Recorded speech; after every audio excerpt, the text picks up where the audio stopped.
Registrar کی جانب سے 63 تفصیلی فیصلے سے متعلق رپورٹ پیش کی گئی۔ جسٹس جمال مندوخیل نے سپریم کورٹ بار کے وکیل سے استفسار کیا کہ یہ کوئی عام بندے کا کیس نہیں تھا، کیا سپریم کورٹ بار کو بھی پتہ نہیں تھا نظر ثانی کتنی مدت میں دائر ہوتی ہے؟ وکیل شہزاد شوکت نے جواب دیا کہ مفاد عامہ کے مقدمات میں نظر ثانی کی تاخیر کو نظر انداز کیا جا سکتا ہے۔ بیرسٹر علی ظفر بولے کہ میں ایک بیان دینا چاہتا ہوں، جس پر چیف جسٹس نے ریمارکس دیے کہ عدالت میں بیان نہیں گزارشات سنتے ہیں، بیان 7 والی عمارت پارلیمنٹ میں جا کر دیں، یہ بتائیں نظر ثانی فیصلے کے خلاف ہوتی یا اس کی وجوہات کے خلاف ہوتی۔ بیرسٹر علی ظفر نے کہا کہ کل کے دلائل بہت میٹھے تھے، لیکن آج میں تلخ دلائل دوں گا۔ بانی پی ٹی اے سے مشاورت کے لیے درخواست دائر کی جو منظور نہیں کی گئی۔ آپ میری بانی پی ٹی اے سے ملاقات کی درخواست کو مسترد کر رہے ہیں، مجھے یقین تھا کہ آپ درخواست منظور نہیں کریں گے۔ بیرسٹر علی ظفر نے بینچ کی تشکیل کے طریقہ کار پر اعتراض اٹھایا، جس کو بینچ نے مسترد کر دیا۔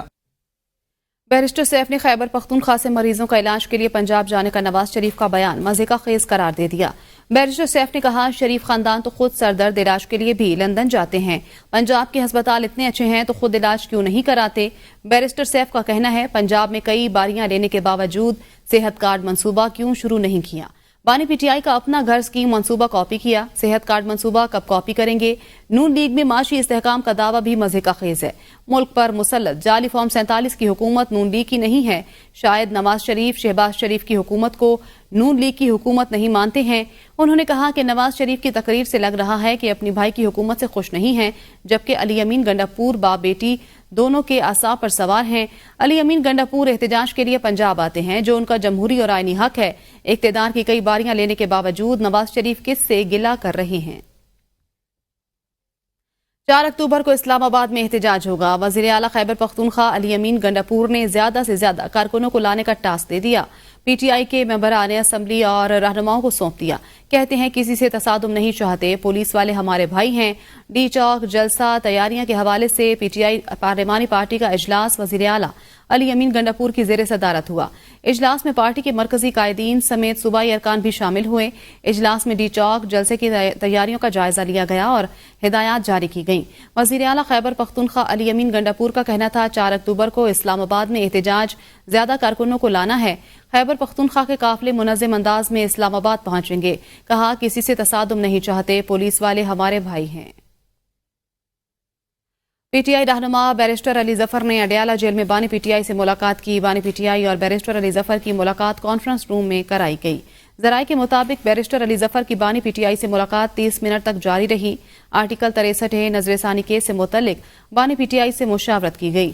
واضح رہے کہ سپریم کورٹ نے بیرسٹر علی ظفر کو بانی پی ٹی آئی سے ملاقات کی اجازت دی تھی۔ وزیر خزانہ محمد اورنگزیب نے کہا ہے کہ مہنگائی توقع سے زیادہ کم ہوئی، پائیدار معاشی استحکام کے لیے بنیادی اصلاحات ناگزیر ہیں۔ اسلام آباد میں تقریب سے خطاب، کہا ہمارا آئی ایم ایف کے ساتھ یہ آخری پروگرام ہوگا۔ وزیر اعظم کا حکم ہے، حکومت صرف پالیسی فریم ورک دے گی، بینکنگ سیکٹر بہتری کی جانب گامزن، سرمایہ کاروں کو سہولت فراہم کرے گا، tax to G D P میں اضافہ کرنا ہوگا۔ Alhamdulillah, we are in a good place. That was a very symbolic move and a very important move to ensure that everyone and all stakeholders get the message that the government is in no desperation to borrow. When we borrow, we'll borrow at our terms. And for the banking sector, the message is very loud and clear that they need to start lending to the private sector. It's the private sector which has to lead the country. Because when it comes to the business community and when it comes to the business sector, it's not about the policy rate, it's the KIBOR. کہ tax to G D P بڑھانا ہے، energy sector reforms کرنی ہے، S O ای reforms کرنی ہے، privatisation کی طرف جانا ہے۔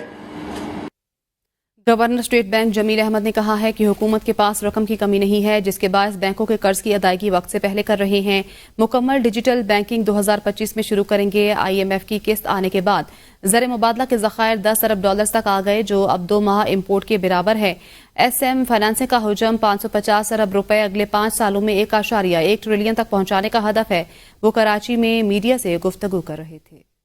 کی ٹرانچ جب ہم نے ابھی ریسیو کی تھی لاسٹ ویک، تو اس کے ساتھ ہمارے ریزرو بھی بہت بڑھ گئے ہیں۔ اس وقت ہمارے ریزروز جو ہے وہ $10.7 بلین کے اوپر پہنچ چکے ہیں جو کہ 2 ماہ سے زیادہ کی ایکسپورٹس کے برابر ہیں. میں سمجھتا ہوں کہ یہ ایک بڑا پلان ہے جس کے تحت ہم اگلے 5 سال کے اندر چاہتے ہیں کہ SME فنانسنگ جو ہے اس کا سائز ڈبل ہو جائے. ابھی 550 ٹریلین کے قریب ہے تو یہ بڑھ کے 1.1 ٹریلین ہو جائے. یہ ہماری الٹیمیٹ گول ہے جو ہم نے سیٹ کیا ہے گورنمنٹ کے ساتھ مل کر, اور اس کو انشور کرنے کے لیے ہم بینکس کے ساتھ کوآرڈینیٹ کر رہے ہیں تاکہ جب آہستہ آہستہ انفلیشن کم آیا تو ان کو خود اس میں ساری ڈیولپمنٹس ان کے سامنے ہیں کہ اب جو ہے وہ کل کا جو نمبر آیا 6.9%, یہ ہمارے جو ٹارگٹ ہے اسٹیٹ بینک کا 5 to 7%, اس کے ودن ٹارگٹ آ چکا ہے. اور اس کے ساتھ ساتھ جو ہے وہ اور بھی بہت ساری پازیٹیو ڈیولپمنٹس ہو رہی ہیں. آپ نے دیکھا ہوگا کہ گورنمنٹ نے پہلی دفعہ جو ہے وہ بائی بیک آف سیکورٹیز کیا ہے جو کہ ہمارے ہسٹری میں کبھی نہیں ہوا پہلے اس سے. تو اس کا مطلب یہ ہے کہ گورنمنٹ کے پاس جو ہے وہ بہت ایمپل لیکوڈیٹی اویلیبل ہے اور ان کی فائنانسنگ ریکوائرمنٹس جو ہے وہ بہت اچھی طرح پوری ہو رہی ہے اور ان کو اس وقت بینکوں سے بارو کرنے کی ضرورت. پاکستانی معیشت کے لیے اچھی خبر. برآمدات میں اضافے کا رجحان. رواں مالی سال کی پہلی سہ ماہی میں برآمدات میں 14% سے زائد کا اضافہ ہوا. 3 ماہ میں ملکی برآمدات 7 ارب 87 کروڑ ڈالر تک پہنچ گئیں. ادارہ شماریات کی رپورٹ کے مطابق درآمدات 10% اضافے سے 9 ارب 31 کروڑ ڈالر تک پہنچ گئیں. پہلی سہ ماہی میں تجارتی خسارہ 4% اضافے سے 5 ارب 43 کروڑ ہو گیا. ستمبر میں ملکی برآمدات 2 ارب 81 کروڑ ڈالر جبکہ ستمبر میں ملکی درآمدات 4 ارب 58 کروڑ ڈالر ہو گئیں. ستمبر میں تجارتی خسارہ 1 ارب 78 کروڑ ڈالر ریکارڈ کیا گیا. مہنگائی کی شرح میں کمی کے دعووں کے برعکس اشیاء کی قیمتوں میں اضافہ ریکارڈ. ملک میں کپڑوں اور جوتوں کی قیمتوں میں 15.23% کا بڑا اضافہ ہو گیا. دستاویز کے مطابق کاٹن کے کپڑوں کی قیمت میں 19% سے زائد کا سالانہ اضافہ ریکارڈ کیا گیا. اونی کپڑے سالانہ بنیادوں پر 14% سے زائد مہنگے ہو گئے. ستمبر میں اونی کپڑے کی قیمت میں 1% سے زائد جبکہ اونی ریڈی میڈ ملبوسات کی قیمتوں میں سالانہ 23% اضافہ ہوا. تمام کپڑوں کی سلائی سالانہ بنیادوں پر 10% مہنگی ہو گئی. خواتین کے دوپٹے سالانہ بنیادوں پر 14% مہنگے ہو گئے. دستاویز کے مطابق صرف ستمبر میں دوپٹے کی قیمتوں میں 1.84% اضافہ ریکارڈ کیا گیا جبکہ کلیننگ اور لانڈری کی قیمتوں میں سالانہ 5% اضافہ ہو گیا. جوتوں کی قیمتوں میں سالانہ 17% اضافہ ریکارڈ کیا گیا. نواز شریف نے امریکہ اور لندن جانے کا پروگرام مؤخر کر دیا. آئینی ترمیم اسی ہفتے یا دوسرے ہفتے کے شروع میں لائے جانے کا امکان ہے. ذرائع کے مطابق سابق وزیر اعظم نواز شریف کا امریکہ اور لندن جانے کا پروگرام ملتوی ہو گیا. نواز شریف کا اسی ہفتے امریکہ اور لندن جانے کا پروگرام بتایا گیا تھا. آئینی ترمیم کا معاملہ حل ہونے کے بعد مسلم لیگ نون کے صدر نواز شریف لندن اور امریکہ جائیں گے. ذرائع کا کہنا ہے کہ آئینی ترمیم اسی ہفتے یا دوسرے ہفتے کے شروع میں لائے جانے کا امکان ہے. الیکشن کمیشن نے انٹرا پارٹی الیکشن کیس میں پاکستان تحریک انصاف کو دستاویزات جمع کرانے کے لیے مزید مہلت دے دی. الیکشن کمیشن کے رکن نثار دورانی کی سربراہی میں 4 رکنی بینچ نے P T I intra party election case پر سماعت کی. Chairman P T I barrister Gohar election commission میں پیش ہوئے. بیرسٹر گوہر نے موقف اختیار کیا کہ ہم نے intra party election record F I A سے حاصل کرنے کے لیے عدالت سے رجوع کیا ہے. 10 دن تک ہمیں ایف آئی اے سے ریکارڈ مل جائے گا. دستاویزات جمع کرانے کے لیے مزید مہلت دی جائے. الیکشن کمیشن نے پی ٹی آئی کو دستاویزات جمع کرانے کے لیے مزید مہلت دیتے ہوئے انٹرا پارٹی الیکشن کیس کی سماعت 22 اکتوبر تک ملتوی کر دی. Chairman P T I barrister Gohar نے کہا ہے کہ P T I intra party انتخابات کا ریکارڈ ڈیجیٹل فارم میں ہمارے پاس موجود ہے. ایف آئی اے ہمارے مرکزی دفتر سے سارا ریکارڈ لے گئی. انہوں نے مزید کہا الیکشن کمیشن سے درخواست کی ایف آئی اے کو ریکارڈ دینے کی ہدایت دیں. عدالت نے ایف آئی اے کو نوٹس کیا ہے. امید ہے ہمیں ریکارڈ مل جائے گا. اگر ریکارڈ مل گیا تو 22 اکتوبر کو کیس منطقی انجام تک پہنچ جائے گا. بیرسٹر گوہر الیکشن کمیشن کے باہر میڈیا سے گفتگو کر رہے تھے. الیکشن کمیشن نے جو ہدایات دی تھی اس کی لائٹ میں سپریم کورٹ نے جو ہدایات ہمیں دے دی تھیں اس کے مطابق ہم نے اپنے انٹرا پارٹیز الیکشن احسن طریقے سے کروائے تھے.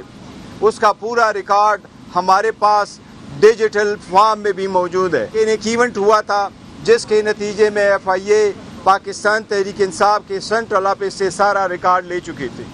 ہم نے الیکشن کمیشن سے استدعا کی تھی کہ آپ ایف آئی اے کو آرڈر کرے وہ ریکارڈ آپ کے سامنے پیش کرے یا وہ ریکارڈ ہمیں دے دے یا ہمیں ایکسس دے دے. ہم اس ریکارڈ کی فوٹو کاپی کر لیں گا. آج بھی ہم نے یہ گزارش الیکشن کمیشن کے سامنے رکھ دی جس کے نتیجے میں الیکشن کمیشن نے کیس 22 تاریخ کے لیے ایڈجرن کر لیا. الیکشن کمیشن نے اسلام آباد کے 3 حلقوں کی الیکشن ٹریبیونل منتقلی کی درخواست پر سماعت کرتے ہوئے آرڈر جاری کر دیا۔ نون لیگ کے انجم عقیل، طارق فضل چودھری اور خرم نواز کی درخواستوں پر آرڈر جاری کیا گیا۔ آرڈر میں کہا گیا کہ الیکشن کمیشن نے کیسز منتقلی اور ضمنی درخواستوں کا جائزہ لیا۔ درخواست گزاروں کی جانب سے اٹھائے گئے سوالات کا درخواست دیکھے بغیر فیصلہ نہیں کیا جا سکتا۔ الیکشن ٹریبیونل حلقوں سے متعلق الیکشن درخواستوں کا اصل ریکارڈ الیکشن کمیشن کو فراہم کرے۔ بانی رکن پی ٹی آئی اکبر ایس بابر نے کہا ہے کہ 3 مارچ کو انٹرا پارٹی کے نام پر ڈرامہ کیا گیا تھا۔ پی ٹی آئی کی موجودہ قیادت انتشار کی سیاست پر عمل پیرا ہے۔ انتشار کی سیاست پاکستان کے لیے نقصان دہ ہے۔ اڈیالہ جیل میں پی ٹی آئی کا آفس کا کیمپ بنی ہوئی ہے۔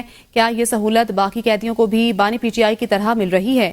ان کا مزید کہنا تھا ایس سی او کانفرنس کے انعقاد کی راہ میں رکاوٹ ڈالنے کی سازش کی جا رہی ہے۔ یہ بار بار انٹرا پارٹی الیکشنز کے نام پہ ایک ڈھونگ رچاتے ہیں، اور جو تازہ ترین ہے وہ مارچ 3 کو انہوں نے رچایا۔ ایسے لگتا ہے کہ یہ اڈیالہ جیل نہیں ہے بلکہ پاکستان تحریک انصاف کا کوئی مرکزی دفتر ہے۔ اب یہ کس قانون کے تحت ہے، کس قاعدے کے تحت ہے، کون سا جیل مینول اس کی اجازت دیتا ہے، اور یہ امتیازی سلوک کیوں ہو رہا ہے؟ کیا باقی قیدیوں کو یہ سہولیات حاصل ہے؟ ہم یہ سمجھتے ہیں کہ اگر قانون پاس کرنا ہے قانون پاس کریں، اگر کوئی آرڈیننس پاس کرنا ہے تو آرڈیننس پاس کرے کہ جب اسلام آباد میں جو کہ دارالخلافہ ہے کوئی اہم شخصیت غیر ملکی یہاں پاکستان تشریف لائیں، یا کوئی اہم کانفرنس جیسے کہ آنے والے دنوں میں کانفرنس ہونے جا رہی ہے، تو قانوناً اسلام آباد کیپٹل ٹیریٹری میں کسی قسم کے جلوس جلسے دھرنے پہ پابندی ہونی چاہیے۔ سندھ ہائی کورٹ نے لوکل گورنمنٹ ترمیمی ایکٹ کے خلاف درخواستوں پر درخواست گزار کی کسی بھی دستاویز قبول کرنے سے انکار کر دیا۔ عدالت نے طارق منصور ایڈوکیٹ کو ہدایت دی کہ آپ کچھ دلائل دینا چاہتے ہیں تو تحریری دلائل جمع کروا دیں۔ عدالت نے دلائل سننے کے بعد سماعت 11 اکتوبر تک ملتوی کر دی۔ سندھ ہائی کورٹ میں سندھ لوکل گورنمنٹ ترمیمی ایکٹ کے خلاف درخواستوں کی سماعت ہوئی۔ دوران سماعت طارق منصور ایڈوکیٹ نے موقف اختیار کیا کہ لوکل گورنمنٹ میں غیر منتخب شخص کے لیے 6 ماہ کے لیے کسی بھی عہدے پر تقرری کی گنجائش نہیں۔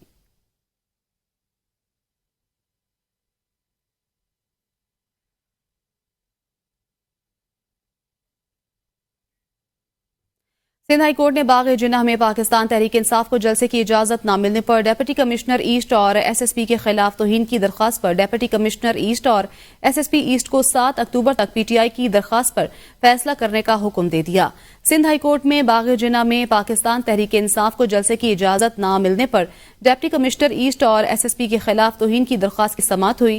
ڈپٹی کمشنر شرکی کی جانب سے موقف اختیار کیا گیا کہ سیکیورٹی کلیئرنس نہ ملنے پر جلسہ کرنے کی اجازت نہیں دی جا رہی۔ انٹیلیجنس رپورٹس کے مطابق جلسے کے دوران دہشت گردی کا خطرہ ہے۔ عدالت نے ریمارکس میں کہا کہ پچھلی بار بھی کہا تھا کہ انٹیلیجنس رپورٹس اور منٹس آف میٹنگ پیش کی جائیں۔ سماعت کے دوران ایس ایس پی ایسٹ نے موقف اختیار کیا کہ ڈسٹرکٹ انٹیلیجنس اور ضلعی انتظامیہ کی میٹنگ میں مختلف امور کا جائزہ لیا گیا۔ سیکیورٹی خدشات ہیں، جلسے کی اجازت نہیں دی جا سکتی۔ عدالت نے ریمارکس میں کہا کہ درخواست گزار کو متبادل جگہ پر جلسہ کرنے کی اجازت دی جا سکتی ہے۔ جسٹس یوسف علی سعید نے ریمارکس میں کہا کہ اس طرح بات نہ کریں، اگر بات کی تو مزید پنڈورا باکس کھلے گا۔ اگر کوئی قانون کو ہاتھ میں لیتا ہے تو قانون نافذ کرنے والے ادارے کارروائی کا اختیار رکھتے ہیں۔ عدالت نے ایس ایس پی ایسٹ اور ڈپٹی کمشنر ایسٹ کو 7 اکتوبر کو طلب کر لیا۔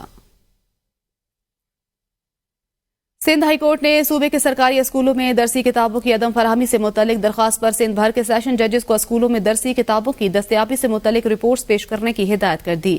عدالت نے سیکرٹری اسکول ایجوکیشن سے محکمہ تعلیم میں ایڈ ہاک اور ڈیپوٹیشن پر تعینات افسران کا ریکارڈ طلب کر لیا۔ عدالت نے ہدایت دی کہ تمام اضلاع کے سیشن ججز جوڈیشل مجسٹریٹ کے ذریعے اسکولوں کا دورہ کرائیں۔ جوڈیشل مجسٹریٹ اسکولوں کے ہیڈ ماسٹر سے رابطے کر کے اسکولوں کے دورے کریں۔ جوڈیشل مجسٹریٹ پتہ کریں اسکولوں میں درسی کتابیں دستیاب ہیں یا نہیں۔ سیشن ججز کی رپورٹ آئندہ سماعت پر عدالت میں پیش کی جائے۔ درخواست گزار کی جانب سے موقف اختیار کیا گیا تھا کہ صوبے بھر میں تعلیمی سال کے آغاز کے باوجود طلباء کو درسی کتابیں فراہم نہیں کی گئی ہیں۔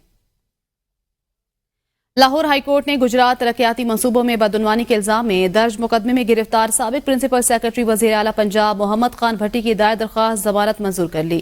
عدالت نے 1 کروڑ روپے کے مچلکوں کے عوض ضمانت منظور کی۔ احتساب عدالت نے محمد خان بھٹی کی درخواست ضمانت خارج کر دی تھی، جس پر درخواست گزار نے ضمانت کے لیے لاہور ہائی کورٹ سے رجوع کر رکھا تھا۔ نیب کے مطابق گجرات، منڈی بہاؤدین سمیت مختلف مقامات پر ترقیاتی منصوبوں میں مبینہ اربوں روپے کی بدعنوانی کا الزام ہے۔ نیب تفتیشی افسر کے مطابق کک بیکس کا پیسہ سہیل اصغر، ملزم محمد خان بھٹی اور مونس الہی کے اکاؤنٹ میں جمع کراتا رہا اور بعد ازاں یہ رقم پرویز الہی اور ان کی فیملی کے اکاؤنٹس میں منتقل ہوئی۔ نیوز اسٹوڈیو سے فی الوقت اتنا ہی۔ دیکھتے رہیے ABN نیوز، کیونکہ ABN ہے قوم کی سوچ۔